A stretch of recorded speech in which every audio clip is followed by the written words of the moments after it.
Ako po si Ernest Aaron G. Boruga ng 3 Charlie at ito po ang aking output number 1. Ang meron ako bilang isang leader, unang-una sa lahat ay pagiging responsable.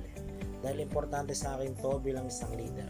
Nangangahulugan sa akin dito ang pagiging accountable sa mga desisyon at gawain at pagtanggap ng mga consequences. Pangalawa is communication. Dapat lagi kang open sa mga kasama mo at dapat marunong kang makinig sa mga payo nila at sa mga sasabihin nila dahil para din ito sa iyo at sa grupo kung sakali at para walang conflict bandang huli. Ang last naman ay pagmamalasakit. Pagmamalasakit dapat meron ka nito bilang isang criminology student, kailangan mo ito at papasok din dito yung maximum tolerance, kailangan mo talaga ito.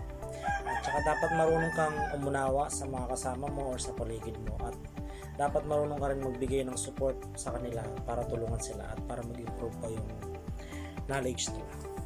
Yun lamang po. Thank you so much.